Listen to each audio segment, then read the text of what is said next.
El abordaje sanitario del shock en el paciente politraumatizado. Reanimación con fluidos.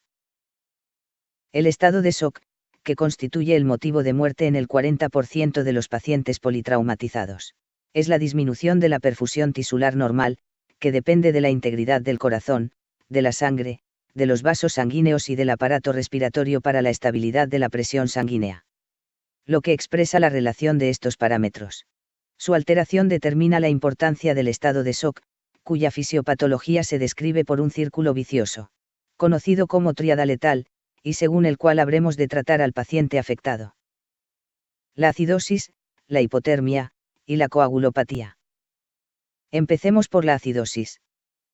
Cuando las células no reciben el oxígeno que requieren, llevan a cabo procesos metabólicos compensatorios de carácter anaeróbico, y consumen sus fuentes de energía con una eficiencia menor, generando metabolitos tóxicos como el ácido láctico, y ocasionando una acidosis sistémica.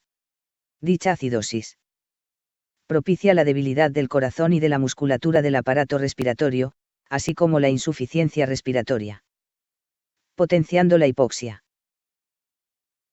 Para hablar de la hipotermia, hay que decir que la disminución del volumen sanguíneo afecta al sistema nervioso central y provoca una termorregulación ineficaz que, junto a la génesis insuficiente de calor celular, da lugar a la manifestación de hipotermia por parte del afectado.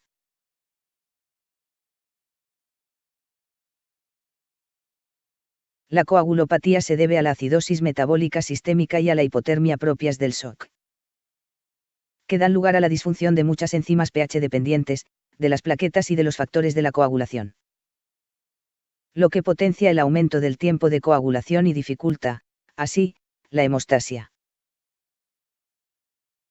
En respuesta a la oxigenación inadecuada, aumenta la actividad simpática, por lo que se liberan catecolaminas a la circulación, aumentando la frecuencia cardíaca, la contractilidad miocárdica y la vasoconstricción periférica. Esto permite deducir algunas de las manifestaciones clínicas que se asocian al shock. Al evaluar al paciente para comprobar si éste está en estado de shock, es necesario saber que su clínica y sintomatología dependen, entre otros factores, de la evolución de este estado. Por ello, hay que distinguir entre shock compensado y shock descompensado. En la primera fase, el organismo tiene aún la capacidad de mantener la perfusión tisular gracias a los mecanismos compensatorios de los que está dotado, y su clínica es descrita por debilidad, sensación de mareo, sed, palidez de la piel y las mucosas, taquicardia, diaforesis, taquipnea, gasto urinario disminuido y pulso periférico filiforme. Posteriormente, la fase de shock descompensado comienza cuando aparece la hipotensión, que puede acompañarse de la alteración del estado mental, es decir, de agitación, inquietud, confusión o inconsciencia, e incluso de la parada cardiorrespiratoria debida a la disfunción multiorgánica. No obstante, algunas consideraciones a tener en cuenta cuando se evalúa la clínica de un paciente de este tipo son que el diagnóstico inicial del estado de shock no depende únicamente de que la persona afectada tenga una frecuencia cardíaca superior a 120 latidos por minuto. Además, hay que conocer el tratamiento farmacológico del paciente, porque algunos fármacos, como los beta-bloqueantes o los calcioantagonistas, provocan que no manifiesten taquicardia aun estando en estado de shock.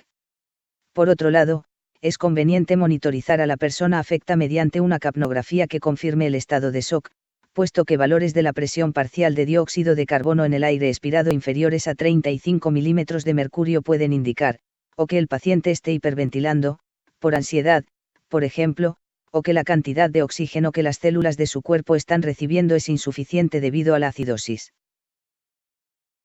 Clasificado el shock en función de la evaluación de su clínica y sintomatología, es necesario clasificarlo en función de su etiología, según la que existen tres tipos distintos de shock. El shock de bajo volumen o hipovolemia absoluta es aquel que se debe a pérdidas de líquido importantes, como las debidas a hemorragia masiva, diarrea, vómitos abundantes, quemaduras, peritonitis y otras causas, que dan lugar a la insuficiencia de los mecanismos compensatorios del organismo. Es decir, que por mucho que las catecolaminas hagan que los vasos sanguíneos se contraigan y la frecuencia cardíaca aumente, el volumen de sangre sigue siendo bajo y la presión arterial desciende. El shock de gran espacio, también llamado distributivo, vasodilatador o hipovolemia relativa, se produce por una inadaptación del lecho vascular a su contenido debido a lesión medular, síncope vasovagal, sepsis o sobredosis por drogas vasodilatadoras. Estas causas hacen que, en situaciones normales en las que los vasos sanguíneos se contraen, dicha contracción no se produzca, por lo que parece que hay pérdida abundante de líquidos, pero no es así. El shock mecánico, que puede ser cardiogénico u obstructivo, es el que se debe a una lesión cardíaca, como una contusión miocárdica o un infarto de miocardio. Otros problemas que dificultan el llenado de las cavidades del corazón, como el taponamiento cardíaco o el neumotórax a tensión. Y factores que obstruyen el flujo de salida a la circulación pulmonar, como el embolismo pulmonar. Ahora que ya sabemos en qué consiste el shock, veamos cuáles son los tres componentes principales para abordarlo. Tenemos que controlar el sangrado del paciente mediante compresión directa, aplicación de agentes hemostáticos, torniquete en última instancia, y, una vez el paciente esté en el hospital, mediante hemostasia quirúrgica. A todo paciente en shock, hay que administrarle oxígeno a alto flujo, procurando conseguir una saturación del 95%. Sea cual sea la etiología del shock, su tratamiento quirúrgico y la transfusión de hemoderivados son prioritarias, aun siendo la mayor parte de las intervenciones críticas realizadas en la ambulancia. Para controlar el sangrado hay que reponer el líquido que se haya perdido mientras se intenta impedir que se pierda más, por lo que vamos a hablar de la reanimación con fluidos o fluidoterapia. Las soluciones a administrar para la fluidoterapia son los cristaloides, como el suero salino fisiológico, el Ringer lactato y el suero salino hipertónico, los coloides, como la albúmina y los coloides sintéticos, y los hemoderivados, siendo los más usados el concentrado de hematíes y el plasma congelado.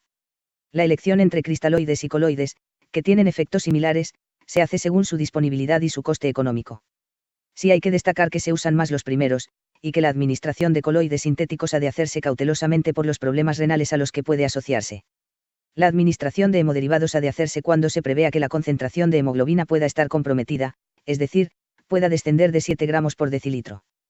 Por eso, se administran de forma precoz, pero ¿qué grupo transfundimos cuando no haya tiempo de conocer la compatibilidad sanguínea previamente?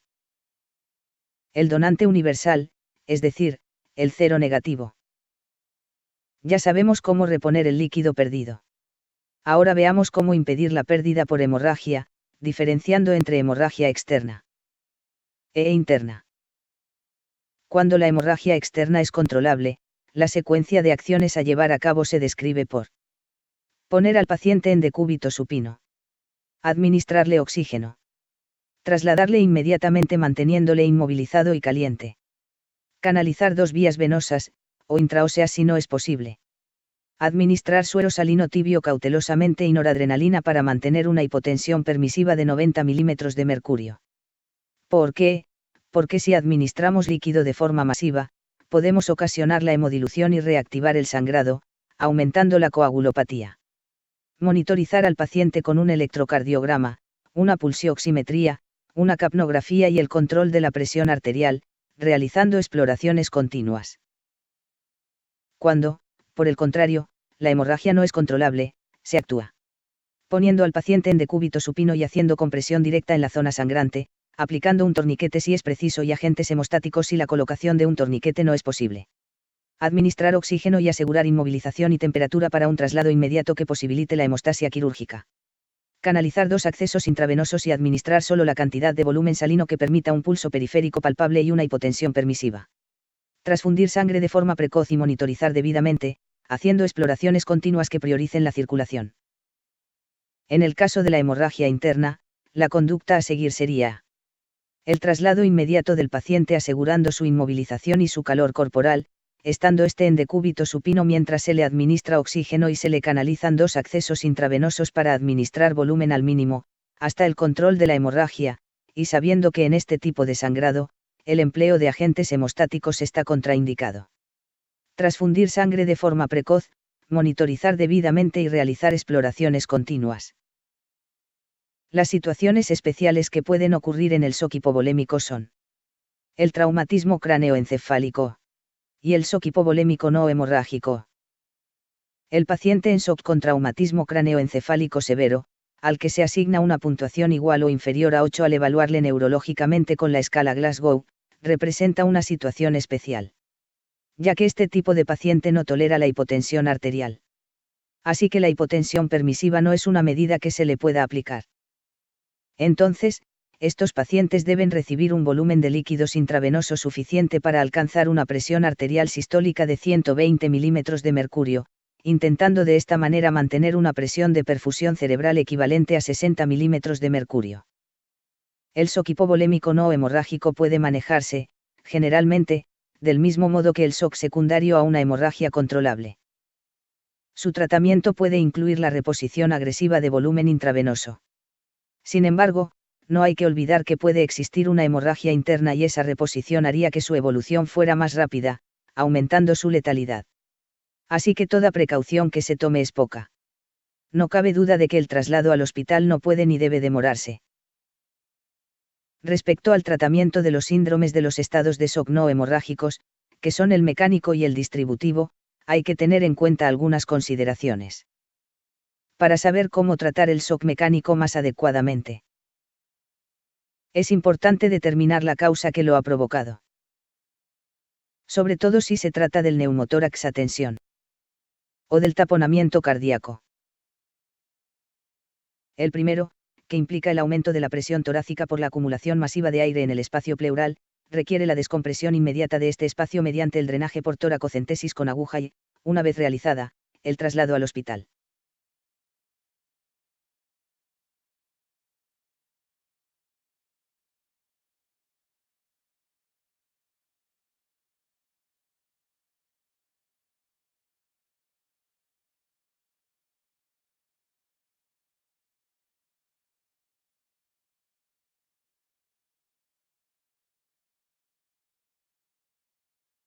El segundo, que implica la acumulación de fluido en el espacio pericárdico, requiere el drenaje de inmediato de este espacio, previamente al traslado del paciente al hospital.